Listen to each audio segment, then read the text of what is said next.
Guys, ipakita ko sa inyo ang coconut. Binili ito ni Mama Ayat sa Lolo Hypermarket. Ayan po guys. Nilagay ko sa freezer kagabi. Kasi tingnan niyo guys, baka masira. Ayan. So, nilagay na natin sa freezer. So, matigas. Na guys, nalagay na. Tapos, nagpainit ako ng tubig. Ilagay natin ang inininit tubig dito. Ayan guys, para maglabas yung gata niya. Kasi kapag diretso natin i-ano sa may tubig na hindi mainit, kasi naka-ice ito, nilagay natin sa freezer, maano siya ito. Hindi maglabas talaga ang gata. Ayan, hayaan lang natin para maglamig siya.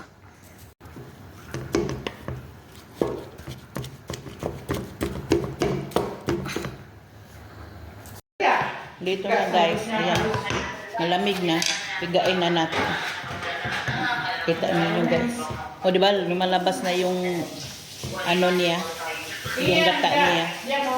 Ito lang gagawin guys kapag na-freezer yung coconut guys. Ayan, yung niyog.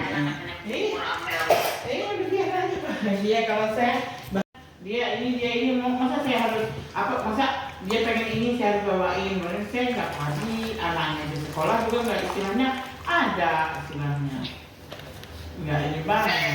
Ayan na guys, oh, ikaapat talaga ko ito pinigaan guys.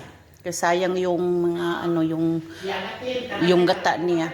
Hayaan lang natin diyan magkumukulo diyan hanggang mawala na yung tubig na yan. Guys, kaunti na lang ang tubig. 'Di ba puno siya, 'di ba? Kaganina niyan.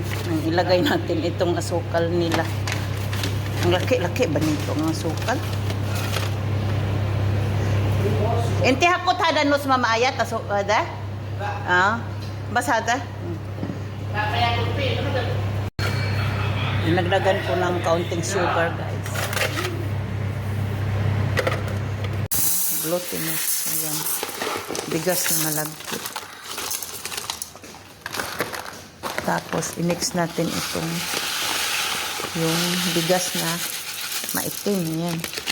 Tapol ito sa amin pangalan.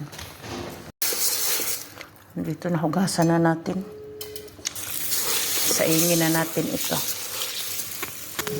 Ito na guys. Tutuin na natin. Lagyan natin ng kaunting asin. Nandito na guys. Ilagay na natin ang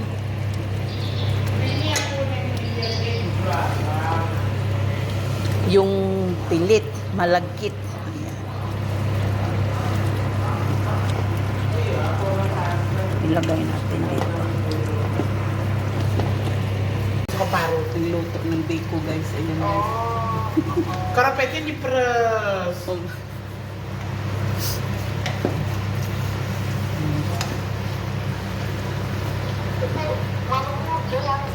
Teman film kan Arab gawin-gawin gawa ning rugi dia ke panganan. Mangan Arab tapi kan daerah gawin-gawin gawa panganan iki go kuwi iki pada gelem deh kan.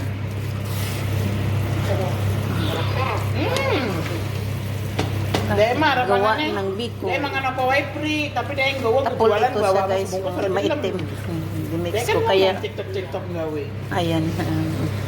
Medyo ano siya. Yung maitim. Mix. Abi, ang Mama Ayat.